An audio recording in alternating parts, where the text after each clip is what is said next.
India and China account for roughly 36% of the world's total population. It's a huge number, isn't it? They are neighboring countries and have competitive economies as well. India has recently shown rapid growth and has become a tough competitor to China. Both countries have not been on the best of terms recently. Rising tension between these countries sends shockwaves across the world.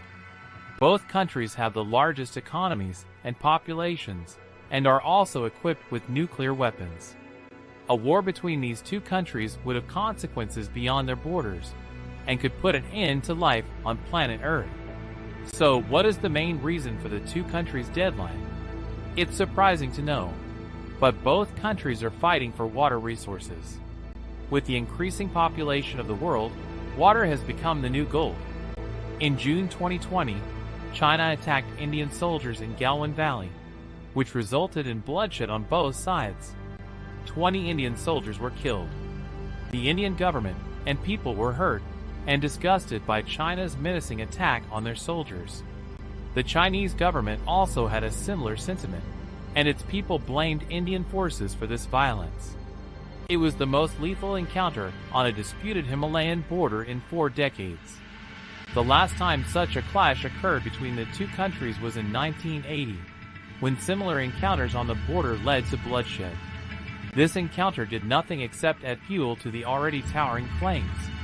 China is on a streak to build dams and hydroelectric stations on India's water resources. This act by China seems to be an attempt to slow down the growth of the Indian economy, and the Indians are not stepping down from their resources at any cost. This is what creates the conflict between the two. The deadline between the two forces could be destructive for the whole world. It seems like the foundation for a nuclear war is being laid. Yes, this is what the game of control of resources could potentially result in. Let us move you through the Indochina water struggles and China's fishy role. Excited? Let's go! At this point in time, China is facing one of the worst water crises. Due to the scarcity of water, China is having difficulty meeting its agricultural, industrial, and domestic demands for water.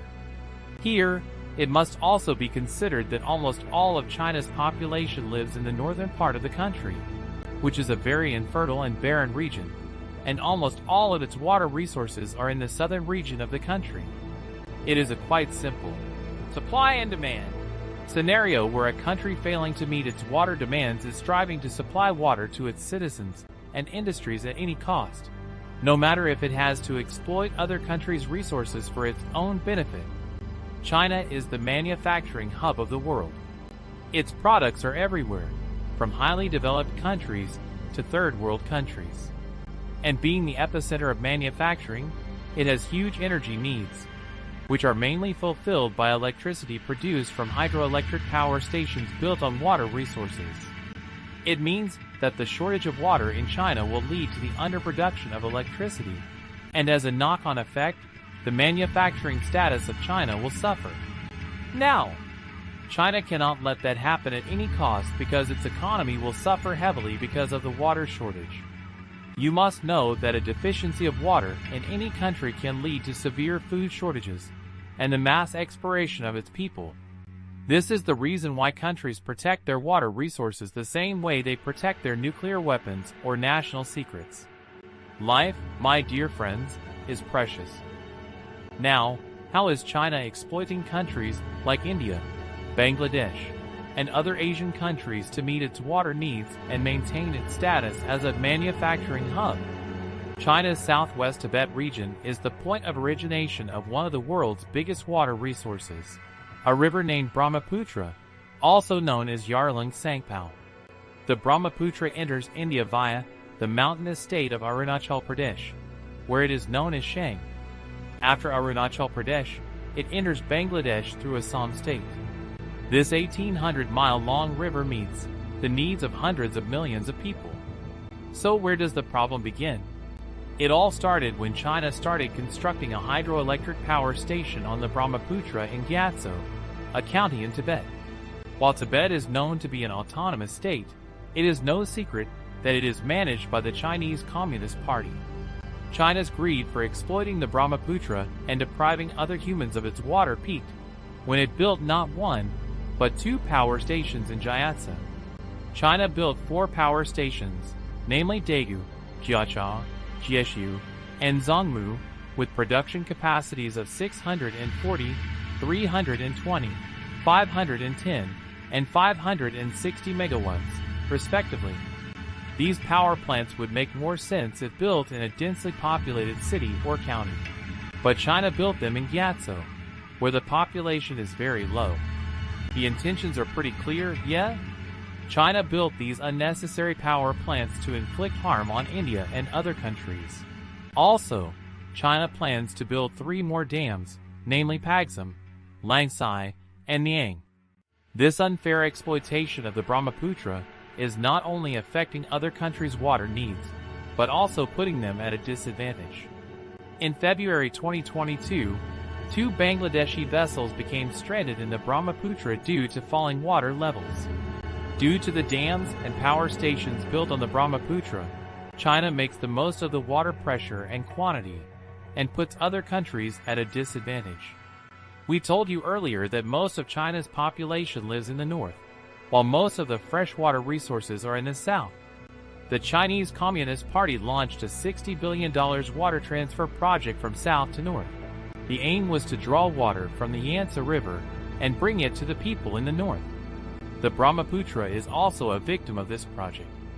China plans to divert water from the Brahmaputra in Tibet to its northern region. India's stance is that if China diverts water from the upstream Brahmaputra, India will be left with little or no water. The selfishness of China will result in the suffering of farmers and citizens of India, Bangladesh, and around the world. And it's clear that when the public interest of India and others is damaged at large, they won't sit still and let China achieve its dangerous ambitions. India won't be afraid of being militant in that case, and the worsening relationship between the two will cost the world. The blame game is at its peak at the moment. China denies all claims against it, considering the risk of floods and water scarcity.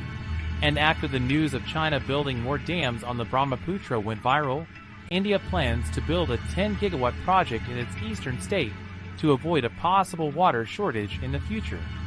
No matter how strong an economy a country has, nothing gives it license to be completely selfish and ignore the fact that people in other countries are also human beings and have an equal right to live. The world must agree on fair sharing of the most essential resources, like water. Every country needs to be gentler with the other and solve their issues through negotiation, in the greater interest of the world. Because the world cannot withstand a deadlock between 2 nuclear powers. For more amazing videos and updates, hit that subscribe button. Your appreciation is what makes us go the extra mile. See you in the next installment.